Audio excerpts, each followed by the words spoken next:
నేను మిమ్మల్ని ఒక ఎదురు ప్రశ్న వేస్తా. ఇప్పుడు ఈ సందర్భానికి వాళ్ళు నిజంగానే విశ్వనాథ్ గారు పాట సంకీర్తనే తీసుకోవచ్చు. అవును. పలుకుతే నెల తల్లి పవళించెను కలికి తనముల విభుని కలసినదిగాక అని రాశారు. అదే పాటని డైరెక్ట్గా సంకీర్తనని పెట్టుకోకుండా అనేక చాలా మంది దర్శకులు చేస్తుంటారు కదా, ఈ పాట ఎందుకు రాయించుకున్నారు, ఏమని చెప్పి రాయించుకున్నారు అని చిన్న సందేహం మీకేమన్నా? యాక్చువల్గా ఆ కథ అది జరుగుతున్న సమయంలో యాజ్ ఈజ్గా సాధారణంగా ఇలాంటివి ఖచ్చితంగా అన్నమయ్య కీర్తనలోనే ఉంటాయి. అన్నమయ్య పద కవితల్లోనే కాస్త అటు ఇటుగా. అవును.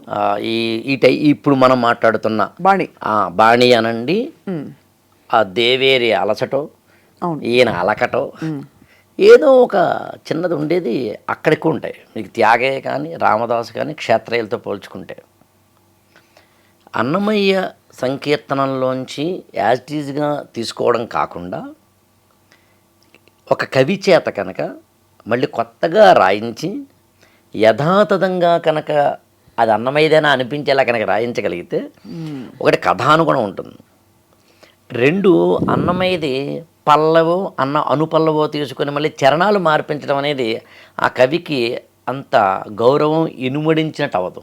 అవును.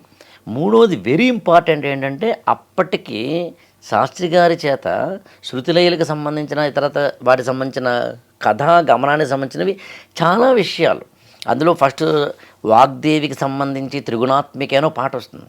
ఇలాంటివన్నీ ఆల్రెడీ ఆయన చేత రాయిస్తున్న క్రమంలో ఆయన కనుక ఒక అన్నమయ్య బాణీలో ఒక అత్యద్భుతమైన కనుక కవనం వస్తే బాగుంటుందన్నది.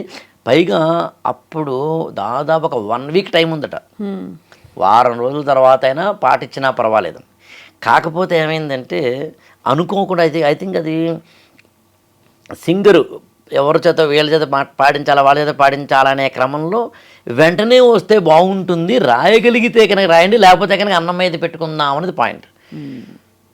రాయగలిగితే కనుక రాయండి అనే దగ్గర సీతారామశాస్త్రి గారు అప్పటికప్పుడు రాశారు. అబ్బా, ఇది జరిగింది. యాక్చువల్గా శాస్త్రి గారితో మీకు కూడా చాలా వ్యక్తిగతమైన అనుబంధం ఉంది. అయితే ఎక్కువ వారితో మాట్లాడేటప్పుడు ఆయన పాటలు మేము పాడి తరించిపోవడంలోనే సరిపోయేది. ఎక్కువ ప్రశ్నలు అడగడం సమాధానాల కంటే కూడా ఆయన అది పాడమ్మాయి అని పంచరత్న కీర్తనలు అంటే ఎంత ఇష్టం. అవును. ఒకసారి గుక్క తిప్పుకోకుండా 2 పంచరత్న కీర్తనలు పాడించుకున్నారు. జగదానంద కారక, ఎందరో మహానుభావులు. అంత ఇష్టం ఆయన. అసలు ఒక్కొక్క ఆ సాహిత్యాన్ని విని ఆయన ముగ్ధులై పులకించిపోతారు. ఇంకోటంటే ఆయన చిన్నపిల్లాడు అయిపోతారు. అవును. నేను చాలా గొప్ప కవిని, పెద్ద కవిని, ఇంకొకటి అనే కాకుండా చిన్నపిల్లాడైపోయి మురిసిపోయి మైమరిచిపోయి అన్నీ జరుగుతాయి యాక్చువల్గా. అలాగే మామూలుగా శాస్త్రి గారి పాటలన్నింటిలోనూ మామూలుగా ఎక్కువ మంది బాగా కనెక్ట్ అయ్యేది యూత్ ఎక్కడ అన్నప్పుడు అండి వ్యక్తిత్వ వికాసానికి సంబంధించి. అవును. ఎప్పుడు ఒప్పుకోద్రా ఓటమి లాంటి పాటలు కావచ్చు, లేకపోతే కనుక ఇతరత్ర ఇది మన నిగ్గదీసి అడుగు సమాజాన్ని అగ్గితోటి కడుగు ఈ సమాజ జీవోత్సవాన్ని మారదు లోకం అని. దేవుడు దిగిరాని ఎవరు ఏమైపోని మారదు లోకం. దాంతోపాటు తెల్లరిండి లేవండో కుకురుక్కు, ఆయన గొంతు కూడా భలే. చాలా ఆ పాట ఆయనే పాడారు. తెల్లరిండి లేగండో కుకురుక్కు మంచాలింక దిగండు సినిమాలో, కళ్ళు అనే సినిమాలో మామూలుగా ఆ పాట రాసేసి ఇచ్చేసిన తర్వాత పాడి వినిపిస్తున్నప్పుడు ఎస్పి బాలసుబ్రహ్మణ్యం గారు దానికి మ్యూజిక్ డైరెక్టర్ కాబట్టి మీరే అదే అప్పటికి వాళ్ళిద్దరికి నువ్వు అనేది నువ్వే పాడు సీతారాముడు అంటే పాడారు. యాక్చువల్గా ఆయన గొంతుతో పాడితేనే ఆ పాట బాగుంటుంది.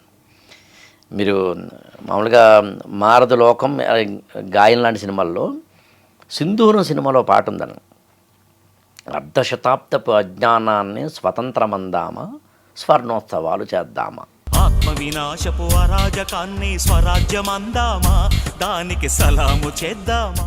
ఆ పాట ఎప్పుడైనా కనుక మనం వింటే అండి, మన సమాజంలో మనం ఎంత దిగజారిపోయి ఉన్నామో, కులాల కోసం గుంపులు కడుతూ, మతాల కోసం మంటలు పెడుతూ, ఎక్కడ లేని తెగువను చూపి తగువుకు లేస్తాము, తలలర్పిస్తాము, సమూహ క్షేమం మరచిన స్వార్థపు ఇరుకుతనంలో ముడుచుకొని భుజం కలిపిరారేం అలాంటి జనాల తరపున ఎవరో ఎందుకు పోరాడాలి, పోరు ఏమి సాధించాలి. నాకు రీసెంట్గా మీకు తెలంగాణలో పోలీస్ డిపార్ట్మెంట్లోనే ఉన్న ఒక సెక్షన్ ఆఫ్ కానిస్టేబుల్స్ ఉద్యమం చేశారు. వాళ్ళ కుటుంబ సభ్యులు కూడా ఉద్యమం చేశారు.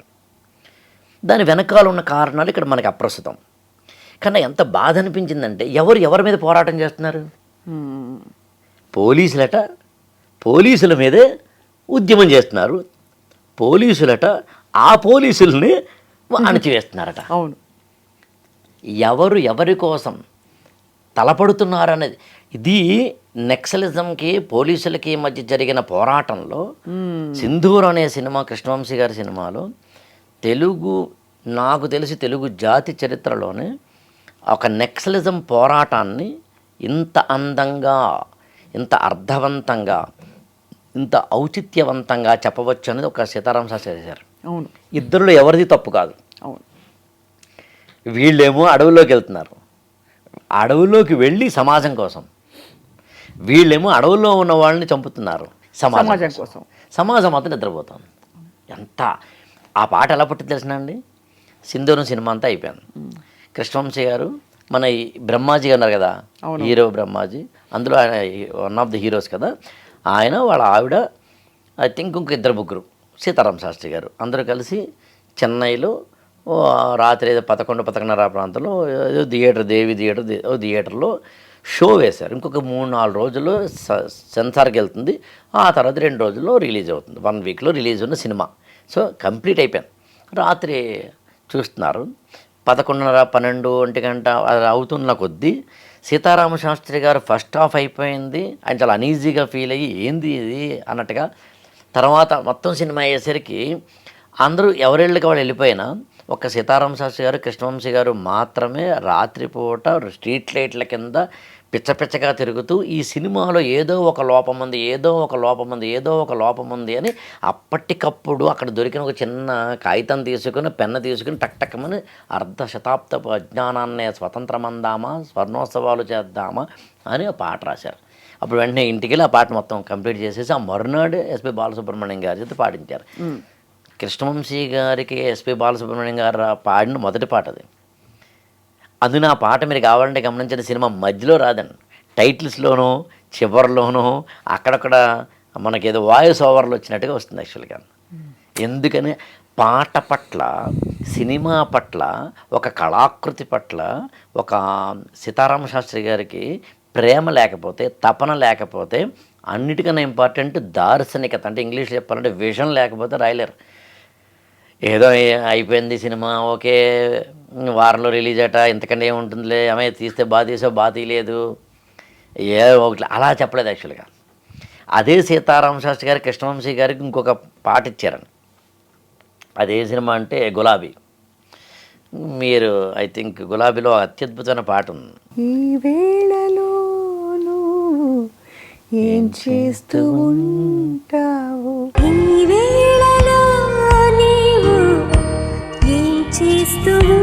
సునీత గారికి పేరు మంచి ఒక రైజింగ్ తెచ్చిపెట్టిన సునీత గారు. యాక్చువల్గా ఆ పాట యాక్చువల్గా ఎలా జరిగిందంటే గులాబీ సినిమాకి సంబంధించిన అప్పటికి 4 పాటలు 3 పాటలు అయిపోయినాయి.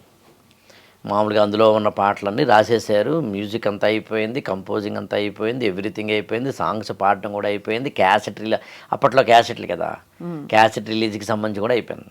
అయితే ఏంటంటే ఆ రోజుల్లో క్యాసెట్ ఎవరైతే రిలీజ్ చేసే ఆడియో కంపెనీలు ఉంటాయో వాళ్ళు ఎప్పుడూ కూడా మామూలుగా ఏ సైడ్ బి సైడ్ ఉండేవి. అప్పట్లో క్యాసెట్లు మీకు గుర్తుండే ఉంటుంది. క్యాసెట్ మనం పెట్టేవాళ్ళం, టేప్ రికార్డులు నొక్కేవాళ్ళం, అది అలా తిరుగుతూ పాటించేది ఆ మ్యాగ్నెటిక్ కోటింగ్ మీద. సో ఏ సైడు బి సైడు 2 సమానంగా ఉంటాయి. అందులో ఏ సైడ్లో 4 పాటలు ఉంటే బి సైడు 4 పాటలు ఉండాలి, అంతే కదా. ఏ సైడ్ 3 ఉంటే బి సైడు 3 ఉండాలి. అందులో అప్పట్లో తెలుగు సినిమా ఏ సినిమా అయినా కానీ అయితే 6 పాటలు 8 పాటలు ఉండేవి, అంతే తప్ప 5, 7 ఉండడం అనేది అది అరగంట 55 నిమిషాలు నిడివి ఉండే క్యాసెట్లు ఉండేవి. అందులో ఖచ్చితంగా 6 లేదా 8 పాటలు ఉండేవి. అందులో అప్పట్లో ఒక తప్పదనుకుంటే ఏం చేసేవారంటే సినిమాలో పాట లేకపోయినా కానీ క్యాసెట్ కోసం పాట పెట్టేవారు. ఎక్స్ట్రా పాట ఉండేది. అలా ఈ మొత్తం గులాబీ సినిమా పాటలన్నీ అయిపోయిన తర్వాత క్యాసెట్ తీసుకెళ్ళినప్పుడు ఆడియో కంపెనీ వాళ్ళు ఏమన్నారంటే అందులో 5 పాటలే ఉన్నాయి, సో అందులో ఓ పాటైనా తీసేయండి లేదా ఇంకో పాటైనా పెట్టండి అని. అప్పుడు కేవలం క్యాసెట్ కోసం ఏదోడు రాయాలి కాబట్టి రాసేసి దాన్ని కనుక మనం మ్యూజిక్ కంపోజ్ చేసేసి ఇచ్చేస్తే బాగుంటుందన్న ఉద్దేశంతో శాస్త్రి గారిని పాట రాయమన్నారు. ఈ పాట అది అనుకోకుండా, ఎందుకంటే అదే సినిమాలో ఆల్రెడీ హీరో వెర్షన్ తోటి ఇలాంటిది ఒక పాట ఉంటుంది, ఇంకా మిగిలింది హీరోయిన్ వెర్షన్తో ఒకటి ఇస్తే బాగుంటుంది. అది సినిమాలో లేదు, కేవలం అది ఉన్నది ఒక ఆడియో క్యాసెట్ కోసం మాత్రమే. శశిప్రీతం గారి సంగీతం. కానీ శాస్త్రి గారు ఇది ఆడియో కోసమా లెఫ్ట్ హ్యాండ్తో రాసేద్దాం అనుకోలేదు. ఇది నా పాట. నేను ఎప్పుడు శాస్త్రి గారి గురించి ఎవరైనా అడిగితే ఏం చెప్పాలి అని అడిగితే కనుక సింగిల్ లైన్లో చెప్పండి అంటే ఏమంటానంటే ఆయన పాట కోసమేనా